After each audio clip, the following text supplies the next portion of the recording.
Hi friends, my name is Sendil. Welcome to our channel English Space Asaya. Today I am going to teach you interesting and important lesson.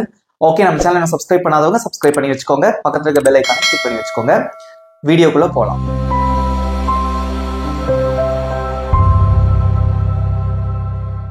Already நான் உங்களுக்கு என்ன சொல்லி கொடுத்திருந்தேன் அப்படினா have to, has to and had to நம்ம எங்க பயன்படுத்துறது அப்படினு பார்த்தோம். So have to and has to, I mean have to and has to வந்து பாத்தீங்க அப்படினா சோ நம்ம பிரசன்ட்ல சொல்றதுக்கு பயன்படுத்தணும். ஓகே, எனக்கு படிக்க வேண்டியது இருக்கு, எனக்கு எழுத வேண்டியது இருக்கு. சோ ஒரு விஷயத்தை இப்ப பண்ண வேண்டியது இருக்கு அப்படினா you have to use have to or has to, depends upon the subjects. அதே மாதிரி had to நம்ம எங்க பயன்படுத்தணும் அப்படினா பாஸ்ட் குறிக்கிறதுக்கு பயன்படுத்தணும். ஃபார் எக்ஸாம்பிள், நேத்து எனக்கு படிக்க வேண்டி இருந்தது, ஓகே, நேத்து எனக்கு அங்க போக வேண்டி இருந்தது. சோ இந்த மாதிரி பாஸ்ட்ல ஒரு விஷயத்தை பண்ண வேண்டி இருந்தது அப்படினா you have to use had to. had to நம்ம வந்து பயன்படுத்தணும். ஓகே, சோ இந்த will have to இத பார்த்தாலும் உங்களுக்கே தெரியும், will அப்படிங்கக்கூடிய அந்த வார்த்தையை நம்ம முன்னாடி பயன்படுத்தி இருக்கோம். சோ will அப்படினால ஃபியூச்சரை குறிக்கக்கூடிய ஒரு வார்த்தை. சோ இது வந்து ஃபியூச்சருக்கு நம்ம பயன்படுத்த வேண்டிய ஒரு வார்த்தையை நீங்க வந்து வச்சுக்கணும். Okay, so will have to அப்படிங்கிறது வந்து ஃபியூச்சரை குறிக்கக்கூடிய ஒரு வார்த்தை. எல்லாரும் நோட் பண்ணி வச்சுக்கோங்க. ஓகே, சோ யாராவது உங்களுக்கு நோட் பண்ணி வைக்கணும், ஒரு நோட் புக் கூட கையில வச்சுக்கோங்க. நம்ம டெய்லி கிளாஸ் இருக்கிறப்போ உங்களுக்கு யூஸ்ஃபுல்லா இருக்கும். ஓகே, உங்களுக்கு வந்து எழுதி பிராக்டிஸ் பண்ணும்போது என்னைக்குமே மறக்காது.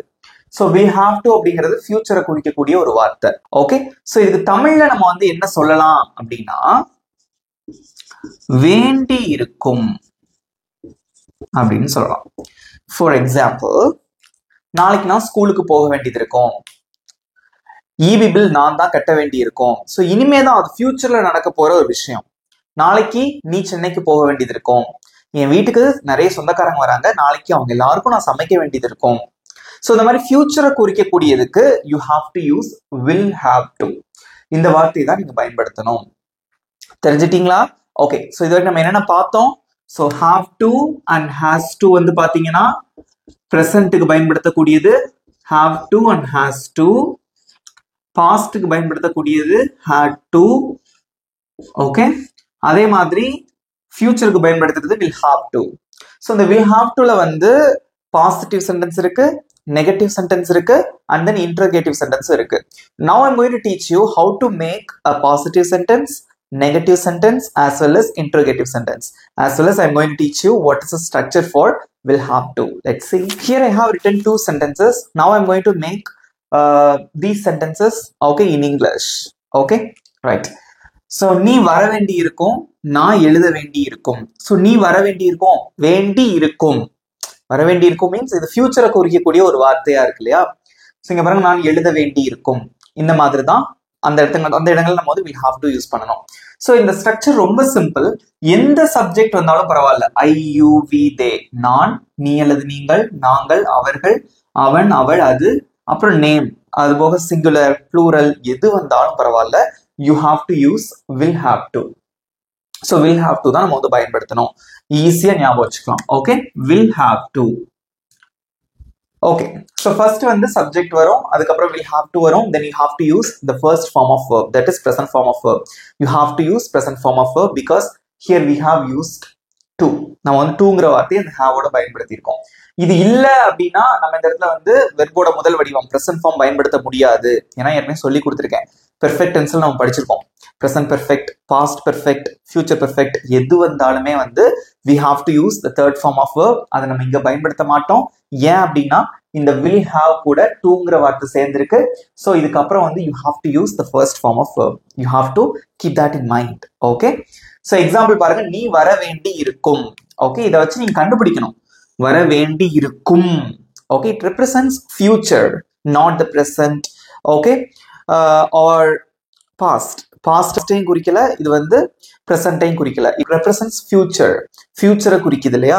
ஸோ இந்த இடத்துல வந்து நம்ம என்ன பயன்படுத்தணும் அப்படின்னா will have to பயன்படுத்தணும். எழுதலாமா? நீங்களும் ஆன்சர் தெரிஞ்சா அமைதியா இருக்கக்கூடாது. ஓகே, உங்களோட ஆன்சர்ஸை கமெண்ட்ல சொல்லிட்டே வரணும். ரைட்? ஓகே, நீ, அதுக்கு என்ன இங்கிலீஷ்ல நீங்கிறது சப்ஜெக்ட், வர அப்படிங்கிறது verb. ஓகே, ஸோ வேண்டி இருக்கும் அப்படிங்கிறது தான் will have to பயன்படுத்துறோம். ஸோ ஃபர்ஸ்ட் சப்ஜெக்ட், ஸோ நீன் இருக்கு, ஸோ யூ, அதுக்கப்புறம் என்ன எழுதணும்? எந்த சப்ஜெக்ட் வந்தாலும் will have to தான். 3 வார்த்தை வரும், will have to. Okay, next verb என்னது? வர்றது, அதுக்கு என்ன இங்கிலீஷ்ல come, அவ்வளவுதான். ஸோ come அப்படிங்கிறது present form of verb. Just you have to use the present form of verb. That's it. வாசிச்சு பாருங்க. You will have to come, நீ வர வேண்டியது இருக்கும். நீ பார்ட்டிக்கு வர வேண்டியது இருக்கும். You will have come to the party. நீ ஸ்கூலுக்கு வர வேண்டியது இருக்கும். You will have come to school. Okay, நீ ஏன் கூட வர வேண்டியது இருக்கும். You will have to come with me. நீ அவன் கூட வர வேண்டியது இருக்கும். You will have to come with him. That's it. Okay, so இது வந்து ஒரு பேசிக் rule. This is a structure for will have to. Will have to ஓட ஸ்ட்ரக்சர். இதுக்கப்புறமா வந்து you can add many words. Okay, depends upon the sentence. சென்டென்ஸ்க்கு ஏற்ற மாதிரி நீங்க வந்து ஆட் பண்ணிக்கலாம். ஓகே, நெக்ஸ்ட் ஒன், நான் எழுத வேண்டியது இருக்கும். நான் எழுத வேண்டியது இருக்கும். நீங்க கேக்குறீங்க விளையாட வர்றியா அப்படின்னு கேக்குறீங்க உங்க ஃப்ரெண்டு கிட்ட. அவன் சொல்றான் எனக்கு எழுத வேண்டியது இருக்கும்டா அப்படின்னு சொல்றான். ஸோ வீட்டில் ஹோம்ஒர்க் கொடுத்துருக்கலாம், ஸ்கூல்ல எழுத வேண்டியது இருக்கும் அப்படின்னு சொல்லி சொல்றான்னு வச்சுக்கோங்க. ஸோ அது வந்து வேண்டி இருக்கும், ஃபியூச்சரை குறிக்கக்கூடிய ஒரு வார்த்தை. So he is going to do. Okay, so after some time, so ஃபியூச்சர்ல கொஞ்ச நேரம் கழிச்சு அந்த விஷயத்த பண்ண போறான் அப்படின்னு அர்த்தம். ஓகே, ஸோ இங்க வந்து சப்ஜெக்ட் வந்து நான், எழுதுறது அப்படிங்கிறது verb. ஸோ சப்ஜெக்ட் முதல்ல எழுதுவீங்க. நிறைய பேர் சூப்பரா கமெண்ட்ல ஆன்சர் பண்ணிட்டே வரீங்க. I will have to write. That's it. So read பண்ணி பாருங்க. I will have to write. எனக்கு எழுத வேண்டியது இருக்கும், இல்லை நான் எழுத வேண்டியது இருக்கும். That's it. இங்கிலீஷ் எவ்வளவு ஈஸியா இருக்கு பாத்தீங்களா? ஒரு விஷயத்த புரிஞ்சு கத்துக்கும் போது இங்கிலீஷ் ஈஸியா இருக்கும். ரைட், புரியுதா? ஈஸியா இருக்கா? வீடியோ முடிஞ்சதுக்கு அப்புறம் உங்க ஃபீட்பேக் சொல்லணும் எப்படி இருந்தது அப்படின்னு. ஓகேவா? இங்க பாருங்க, I will have to write. எனக்கு எழுத வேண்டியது இருக்கும். எனக்கு எக்ஸாம் எழுத வேண்டியது இருக்கும். I will have to write the exam. நாளைக்கு எனக்கு எக்ஸாம் எழுத வேண்டியது இருக்கும். I will have to write the exam tomorrow. Okay, எனக்கு என் ஹோம்ஒர்க் எழுத வேண்டியது இருக்கும். I will have to write my homework. That's it. ஈஸியா இருக்கா? ஓகே, இன்னும் 2 சென்டென்சஸ் சொல்லி கொடுத்துட்டு and then I'm going to teach you how to make a negative and interrogative sentence. Okay friends, இங்க பாருங்க, நான் ஒரு 3 சென்டென்சஸ் எழுதி போட்டிருக்கேன். ஓகே, ஸோ இது என்ன பண்ண போறோம் அப்படின்னா, இதுக்கு எப்படி இங்கிலீஷ்ல சொல்றது அப்படிங்கறத நம்ம பார்க்க போறோம். ஓகே, ஃபர்ஸ்ட் நல்லா ரீட் பண்ணுங்க. ராணி அவர்களுக்காக சமைக்க வேண்டி இருக்கும். நாங்கள் இந்த வேலையை முடிக்க வேண்டியது இருக்கும். நான் வீட்டை சுத்தம் செய்ய வேண்டி இருக்கும் அப்படின்னு இருக்கு. ஸோ இது எல்லாமே ஃபியூச்சர்ல நடக்க போற ஒரு விஷயம். ரைட், ஸோ ராணி அவர்களுக்காக சமைக்க வேண்டி இருக்கும். இங்க சப்ஜெக்ட் யாரு? ஸோ எல்லாரும் ஆன்சர்ஸ் வந்து கமெண்ட்ல சொல்லிட்டே வாங்க. ஓகே, ஸோ ஃபர்ஸ்ட் வந்து ராணி அப்படிங்கிறவங்க தான் சப்ஜெக்ட். சமைக்கிறது அப்படிங்கிறது verb. ஓகே, ஸோ ஃபர்ஸ்ட் வந்து சப்ஜெக்ட் தான் வரணும். நேம் வந்தாலும் இதே ஃபார்மெட் தான். ஸோ சப்ஜெக்ட் என்னது? ராணி. நேம் வந்திருக்கு, அதை அப்படியே போட்டுருங்க. ஓகே, ஸோ நெக்ஸ்ட் வந்து என்னன்னா will have to நம்ம பயன்படுத்துவோம். will have to, வேண்டி இருக்கும் இருக்கு இல்லையா, will have to. So verb என்னது? சமைக்கிறது. அதுக்கு இங்கிலீஷ்ல என்ன? cook. அவ்வளவுதான். ஸோ அவர்களுக்காக அப்படின்னு இருக்கு. காகனா ஃபார், அவர்களுக்காகனா ஏற்கனவே சொல்லி கொடுத்துருக்கேன், ஃபார் தெம். ஓகே, ஸோ இந்த பேசிக் கிளாஸ் பார்க்காதவங்க பாருங்க. ஓகேவா? 7 days ஸ்போக்கன் இங்கிலீஷ் கிளாஸ் இருக்கும். நம்ம பிளேலிஸ்ட் இருக்கு நம்மளோட சேனல்ல, கண்டிப்பா பாருங்க. அதுக்கப்புறம் 30 days ஸ்போக்கன் இங்கிலீஷ் கிளாஸ் இருக்கு, அதுவும் பாருங்க. கண்டிப்பா உங்களுக்கு யூஸ்ஃபுல்லா இருக்கும். பேசிக்கா நிறைய விஷயங்கள் நீங்க கத்துக்கலாம். Okay, so Rani will have to cook for them. Rani will have to cook for them. ராணி அவங்களுக்காக சமைக்க வேண்டியது இருக்கும். ஓகே, நெக்ஸ்ட், நாங்கள் இந்த வேலையை முடிக்க வேண்டி இருக்கும். நான் அந்த வேலையை ஃபினிஷ் பண்ண வேண்டியது இருக்கும் அப்படின்னு சொல்லி சொல்றீங்க, ஏதோ ஒரு வேலை. ஓகே, ஸோ நாங்கள் அப்படிங்கிறது சப்ஜெக்ட், முடிக்க வேண்டியது இருக்கும் அப்படிங்கிறது verb. ஓகே, ஸோ நாங்கள் அதுக்கு இங்கிலீஷ்ல என்ன? we. நெக்ஸ்ட் என்ன யூஸ் பண்ணுவீங்க? will have to. முடிக்கிறதுக்கு என்னது? finish. இந்த வேலையை அப்படின்னு இருக்கு. இந்தனா this, வேலைனா ஒர்க். ஒவ்வொரு வேர்டா ஆன்சர் பண்ணுங்க போதும். we will have to finish this work. நாங்க அந்த வேலையை முடிக்க வேண்டியது இருக்கும். Okay, right. ஸோ இந்த இடத்துல வந்து நான் உங்களுக்கு ஒரு விஷயத்த சொல்ல போறேன். ஸோ ஃபினிஷ் அப்படின்னு ஒரு வார்த்தை இருக்கு, கம்ப்ளீட் அப்படின்னு ஒரு வார்த்தை இருக்கு. ஓகே, ஸோ ரெண்டுமே வந்து கிட்டத்தட்ட ஒண்ணுதான். ஓகே, ஸோ ஃபினிஷ் அப்படின்னா வந்து பர்டிகுலரா அன்னைக்கு கொடுத்த அந்த வேலையை முடிக்கிறதுக்கு நம்ம ஃபினிஷ் யூஸ் பண்ணலாம். கம்ப்ளீட் அப்படிங்கிறது வந்து ஒரு ப்ராஜெக்ட் கொடுத்துருக்காங்க அப்படின்னு வச்சுக்கோங்களேன், அதை ஃபுல்லா கம்ப்ளீட்டா முடிக்கிறது. அதுக்கு நான் உங்களுக்கு ஒரு வீடியோ அப்லோட் பண்றேன். பட் நீங்க 2 வார்த்தையும் பயன்படுத்தலாம், அவ்வளோ பெரிய வித்தியாசம் கிடையாது. இதுக்கு தனியாக நான் உங்களுக்கு ஒரு வீடியோ போடுறேன், ஃபினிஷ்க்கும் கம்ப்ளீட்க்கும் என்ன வித்தியாசம் அப்படின்னு. ஓகே, பட் இப்போதைக்கு நீங்க ஃபினிஷ் யூஸ் பண்ணாலும் யூஸ் பண்ணிக்கோங்க, கம்ப்ளீட் யூஸ் பண்ணாலும் யூஸ் பண்ணிக்கோங்க. Okay, as your wish.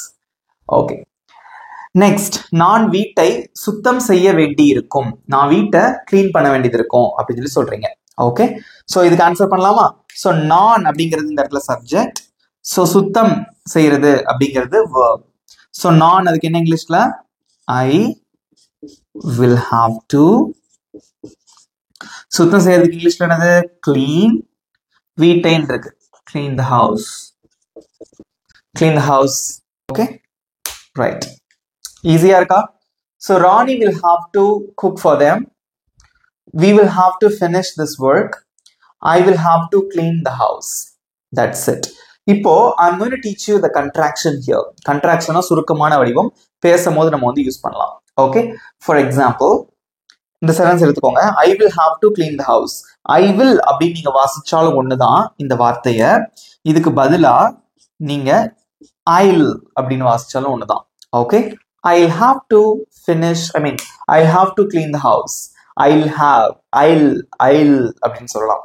So we will have to அப்படின்னு இருக்கா, இதை வந்து we'll have to. Okay, you can use contraction, தெரிஞ்சுக்கோங்க. ஓகேவா? ஸோ ஈஸியா இருக்கா? ரைட். இப்போ நான் என்ன பண்ண போறேன் அப்படின்னா நெகட்டிவ் அப்புறம் வந்து இன்டர்கேட்டிவ் சென்டென்ஸ் எப்படி வந்து ஃப்ரேம் பண்றது அப்படிங்கிறத சொல்லி தர போறேன். ஓகே, ஸோ இங்க பாருங்க எக்ஸாம்பிள், ராணி அவங்களுக்காக சமைக்க வேண்டி இருக்கும். இது பாசிட்டிவ். நெகட்டிவ்ல எப்படி சொல்லுவீங்க அப்படின்னா ராணி அவங்களுக்காக சமைக்க வேண்டி இருக்காது. கேள்வி எப்படி கேட்பீங்க அப்படின்னா ராணி அவங்களுக்காக சமைக்க வேண்டி இருக்குமா அப்படின்னு கேட்கணும். ஓகே, சோ இந்த சென்டென்ஸை எடுத்துக்கலாம். இதை வச்சே வந்து இதுக்கு நெகட்டிவ் அதுக்கப்புறம் இன்டர்கேட்டிவ் சொல்லி தரேன். ஓகே, இங்க பாருங்க, ராணி அவங்களுக்காக சமைக்க வேண்டி இருக்காது. நாளைக்கு ராணி சமைக்க வேண்டி இருக்காது, வீட்டுக்கு கெஸ்ட் வராங்க, ராணி அவங்களுக்காக சமைக்க வேண்டி இருக்காது, ஏன்னா ஹோட்டல்லே வாங்கிடலாம் அப்படின்னு சொல்லுவோம்ல, அந்த மாதிரி. சோ ராணி அவங்களுக்காக சமைக்க வேண்டி இருக்குமா, இது வந்து கேள்வி வாக்கியம். சோ இது வந்து பாசிட்டிவ் சென்டென்ஸ், சோ இது வந்து நெகட்டிவ் சென்டென்ஸ், இது வந்து இன்டர்கேட்டிவ் கேள்வி வாக்கியம். Okay, so now I'm going to teach you how to make a negative sentence. ரொம்ப ஈஸி. ஏன் அப்படின்னா ஸோ ப்ரெசன்ட் ஃபார்ம்லையும் பாஸ்ட் ஃபார்ம்லையும் have to, has to, had to use பண்ணும்போது நம்ம do, does, did யூஸ் பண்ணி அதை பிரிப்போம். ஆனா இங்க அந்த வேலையை பண்ண தேவையில்லை. காரணம் என்னன்னா இங்க பாருங்க, இங்கே இருக்கு ஒரு ஆக்சிலரி வெர்ப். will அப்படிங்கிறதே ஒரு ஆக்சிலரி வெர்ப் தான். எப்படி வந்து do, does, did வந்து ஒரு ஆக்சிலரி வெர்போ, அதே மாதிரி இந்த இடத்துல will அப்படிங்கிறது ஒரு ஆக்சிலரி வெர்ப் தான், டைரக்டாவே இருக்கு. இதுக்கு பக்கத்துல ஒரு நாட் போட்டாலே முடிஞ்சு போச்சு, அதுதான் நெகட்டிவ் சென்டென்ஸ். எழுதலாமா? ஓகே, ரொம்ப சிம்பிள். இந்த வில்க்கு பக்கத்துல ஒரு நாட் போட போறோம், அவ்வளவுதான். ராணி will not have to cook for them. That's it. Read பண்ணி பாருங்க. ராணி will not have to cook for them. ராணி அவங்களுக்காக சமைக்க வேண்டி இருக்காது. Okay, right. ஸோ இந்த will not அப்படின்னு எழுதியிருக்கோம் இல்லையா, இதை எப்படி சொல்லலாம் அப்படின்னா இது சுருக்கி இதோட கண்ட்ராக்ஷன் வந்து won't அப்படின்னு சொல்லலாம். will not is equal to won't. Note பண்ணி வச்சுக்கோங்க. ஓகே, எனக்குள்ள எழுதுறேன், நோட் பண்ணி வச்சுக்கோங்க. will not இதோட சுருக்கமான வடிவம் என்ன அப்படின்னு பாத்தீங்கன்னா won't. Okay, will not is equal to won't, அதோட கண்ட்ராக்ஷன். இப்படியும் வாசிக்கலாம், ராணி won't have to cook for them. both are correct. Okay, ஈஸியா இருக்கா? கேள்வி வாக்கியமும் ஈஸி தான். ராணி அவங்களுக்காக சமைக்க வேண்டி இருக்குமா அப்படின்னு கேள்வி கேட்கறதுக்கு என்ன பண்ணுவீங்க, இந்த வில்லுங்கிறதா நான் ஆக்சிலரி வெர்ப்னு சொன்னேன் இந்த இடத்துல. ஓகே, ஸோ இது வந்து ஃபியூச்சரை குறிக்கக்கூடியது. இதுக்கு நம்ம வில் அப்படிங்கக்கூடிய அந்த வார்த்தையை தான் முன்னாடி பயன்படுத்துவோம், தூக்கி முன்னாடி போடுவோம். That's it. ஓகே, ஸோ இந்த வில் அப்படிங்கிற வார்த்தையை முன்னாடி போட்டுருங்க, முடிஞ்சு போச்சு. ஹாவ் டு அங்கேயே இருக்கட்டும். ரீட் பண்ணி பாருங்க. will Rani have to cook for them? ராணி அவங்களுக்காக சமைக்க வேண்டி இருக்குமா? That's it. கேள்வி கேட்கும் போது your expression is very important. Okay, so whenever you are asking questions to someone, you have to give some expression. Okay, எப்படி கேட்கணும் அப்படின்னா will Rani have to cook for them? ராணி அவங்களுக்காக சமைக்க வேண்டி இருக்குமா? இதே இந்த பாசிட்டிவ் சென்டென்ஸ் சொல்லும் போது அந்த எக்ஸ்பிரஷன் தேவையில்லை. எப்படி சொல்லுவீங்க அப்படின்னா ராணி will have to cook for them. ராணி அவங்களுக்காக சமைக்க வேண்டி இருக்கும். கேள்வி கேட்கும் போது அந்த எக்ஸ்பிரஷன் கொஞ்சம் மாறணும். will Rani have to cook for them? அந்த எக்ஸ்பிரஷன் பேசும்போது அந்த இன்டோனேஷன் எல்லாமே மாறும். ரைட், புரிஞ்சிட்டீங்களா? ஓகே, ஸோ இதெல்லாமே வந்து எழுதும் போது ஈஸியா இருக்கும். ரொம்ப ஈஸியான கான்செப்ட் தான். பட் நீங்க வந்து வாசிச்சு ரீட் பண்ணி ப்ராக்டிஸ் பண்ணணும். அதே மாதிரி பேசி ப்ராக்டிஸ் பண்ணணும், அப்பதான் அது ஃப்ளூவெண்டா வரும். கேக்குறீங்கல்ல செந்தில் பிரதர் எப்படி இங்கிலீஷ் வந்து ஃப்ளூவெண்டா பேசுறது அப்படின்னு சொல்லிட்டு. So you have to give more attention on reading. Okay, ரீடிங்ல வந்து நிறைய கவனம் செலுத்துங்க. அதே மாதிரி பேசியும் ப்ராக்டிஸ் பண்ணணும். Speaking practice is also very important to speak English fluently. Okay, right. இன்னொரு எக்ஸாம்பிள் பார்க்கலாம்.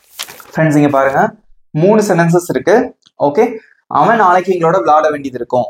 ஏதோ ஒரு மேட்ச் அப்படின்னு வச்சுக்கோங்களேன். ஸோ அவன் நாளைக்கு எங்களோட விளையாட வேண்டியது இருக்கும் அப்படின்னு சொல்லி சொல்றீங்க. அவன் நாளைக்கு எங்களோட விளையாட வேண்டி இருக்காது.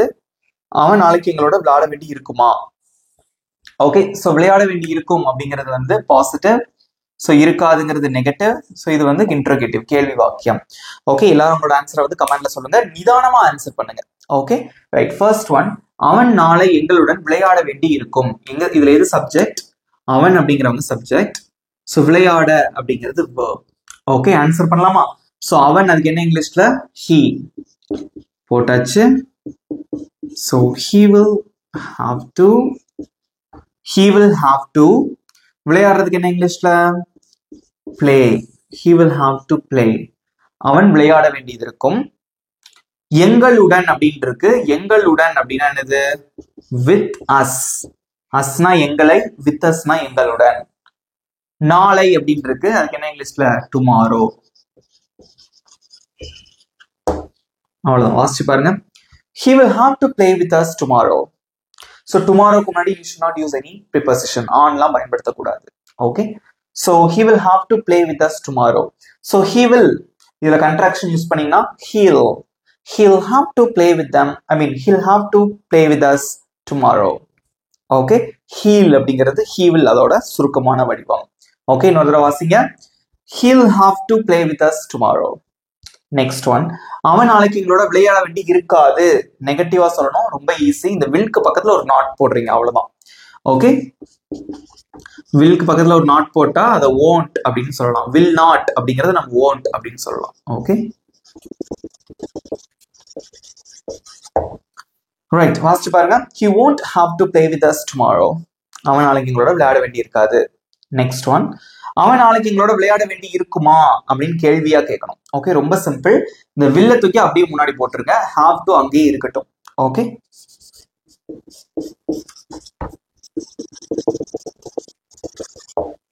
ரீட் பண்ணுங்க.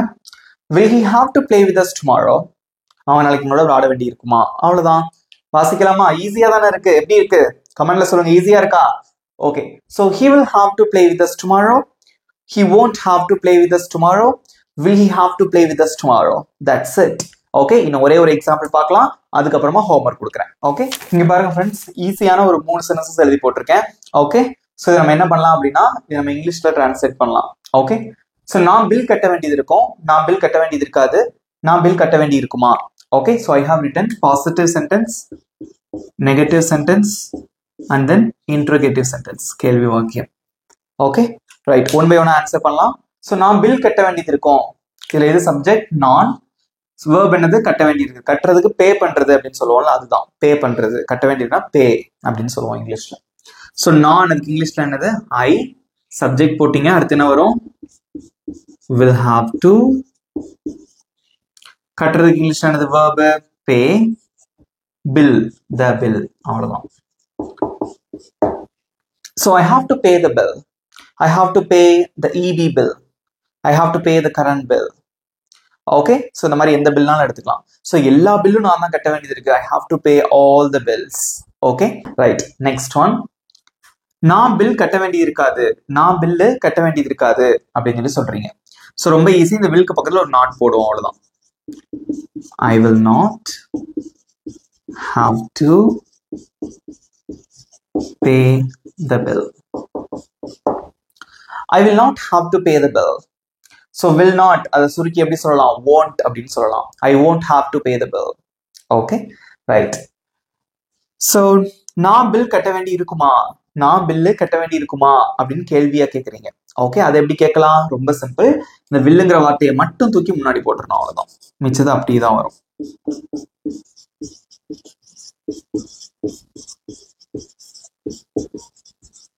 வாசிச்சு பாருங்க. will I have to pay the bill? will I have to pay the bill? நான் பில் கட்ட வேண்டியது இருக்குமா? that's it. முதல்ல வாசிக்கலாமா? I'll have to pay the bill. நான் பில் கட்ட வேண்டியது இருக்கும். I won't have to pay the bill. நான் பில் கட்ட வேண்டியது இருக்காது. will I have to pay the bill? நான் பில் கட்ட வேண்டியது இருக்குமா? that's it. எப்படி இருந்தது? will have to யூஸ் பண்ணி இனிமே சூப்பரா பேசலாம், எந்த சந்தேகமும் வராது. இன்னொரு விஷயம் நல்லா தெரிஞ்சுக்கோங்க. So have to, has to, had to and will have to இது யூஸ் பண்ணி இங்கிலீஷ்ல நிறைய சென்டென்சஸ் நீங்க எழுதி பிராக்டிஸ் பண்ணுங்க, பேசியும் பிராக்டிஸ் பண்ணுங்க. ரொம்ப சிம்பிளா இருக்கும், நிறைய இடத்துல நீங்க பயன்படுத்த வேண்டியது இருக்கும்.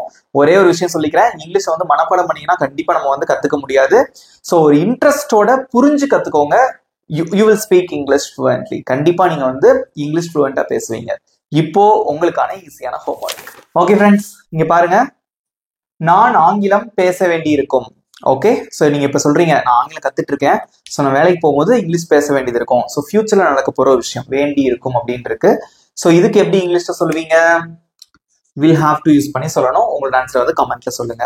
ஓகே, இந்த வீடியோ உங்களுக்கு பிடிச்சிருந்தா மறக்காம ஒரு லைக் பண்ணிக்கோங்க, உங்க ஃப்ரெண்ட்ஸுக்கும் ஷேர் பண்ணுங்க. நம்ம சேனலை சப்ஸ்கிரைப் பண்ணாதவங்க சப்ஸ்கிரைப் பண்ணிக்கோங்க, பக்கத்துல இருக்க பெல் ஐக்கானையும் கிளிக் பண்ணி வச்சுக்கோங்க.